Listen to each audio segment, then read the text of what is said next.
Nakatagong kwento ng Maynila ay dapat niyong malaman, ang Maynila, kabisera ng Pilipinas, ay may malalim na kasaysayan na higit pa sa makabagong sigla ng lungsod. Nakatago sa mga makasaysayang lugar nito, mga kwento ng katatagan, at kulturang pinaghalo-halo. Narito ang ilan sa mga di gaanong kilalang aspeto ng kwento ng Maynila. Intramuros at ang lumang lungsod na nasa pader, itinatag ng mga Espanyol noong huling bahagi ng ika-16 na siglo. Ang Intramuros ay nagsilbing sentro ng kapangyarihang pampolitika at panrelihiyon noong panahon ng kolonyalismo. Sa ilalim ng tahimik nitong mga kalye at makasaysayang pader, nakabaon ang mga alaala ng labanan, revolusyon, at mga kwento ng mga karaniwang Pilipino na namuhay sa ilalim ng pamumuno ng Espanya sa loob ng mahigit 3 siglo. Ang labanan ng Maynila noong 1945 ay nagdulot ng labis na pagkawasak na halos nagiba sa Intramuros at Lumang Maynila. Subalit, ang muling pagkakabuo nito ay naging simbolo ng katatagan at pagmamalaki sa pamana ng mga Pilipino.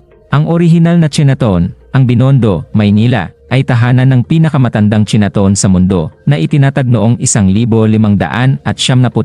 Itinatag ito upang isulong ang kalakalan at pakikipagtulungan sa pagitan ng mga mangangalakal na Tsino at mga mananakop na Espanyol, at ito ay naging masiglang lugar ng kultura, kalakalan, at inobasyon sa pagluluto. Hanggang ngayon, may natatanging mga impluensya ng Chino-Pilipino dito, mula sa mga sinaunang ruta ng kalakalan, mga lumang resipe na ipinapasa ng henerasyon, hanggang sa mga makasaysayang landmark tulad ng simbahan ng Binondo na sumasalamin sa pagsasama ng mga kultura. Ang kalakalang galyon at palitan ng kultura, mula 1565 hanggang 1815, ang kalakalang galyon sa pagitan ng Maynila at Acapulco ay nag-uugnay sa Asya, Europa, at Amerika sa pamamagitan ng Maynila. Dahil dito, nagkaroon ng daloy ng mga produkto, kultura, at tao na nagdala ng seda, pampalasa, porselana, at iba pang produktong Asyano sa buong mundo habang ipinapakilala ang impluensya ng Mexico at Europa sa Pilipinas.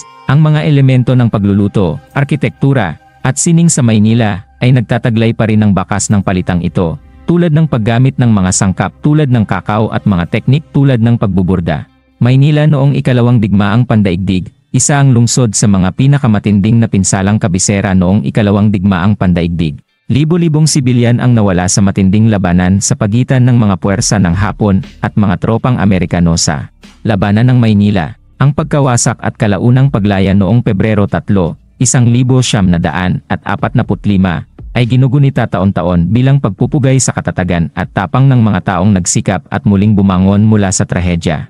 Ang pag-usbong ng Filipino Resistance, ang Maynila ay matagal nang naging sentro ng paglaban at revolusyon mula pa sa panahon ng pananakop ng Espanya, kasama ang mga kilalang bayaning tulad nina Jos Rizal at Andres Bonifacio. Ang lungsod din ay naging pangunahing lugar ng mga makabagong kilusan, tulad ng People Power Revolution noong 1986 na nagpabagsak sa diktadurya ni Ferdinand Marcos at nagbalik sa demokrasya. Mga lokal na kwento at alamat. Mga kwento tulad ng alamat ng White Lady sa Balete Drive o mga kwento ng mga nilalang na mistiko sa Quiapo ay nagdadala ng kakaibang alindog sa Maynila. Ang mga kwentong ito ay nagpapakita ng pagsasama ng mga katutubong paniniwala ng mga Pilipino sa mga sumunod na impluensya ng kultura na nagpapakita kung paano nagiging buhay pa rin ang tradisyonal na alamat sa isang modernong urbanong lungsod. Ang bawat bahagi ng Maynila ay nagtataglay ng kwento ng pinaghalong kultura, katatagan, at pagsulong mula sa kolonyal na nakaraan hanggang sa kasalukuyan na nagpapakita ng walang kupas na simbolo ng kasaysayan at pagkakakilanlan ng Pilipino.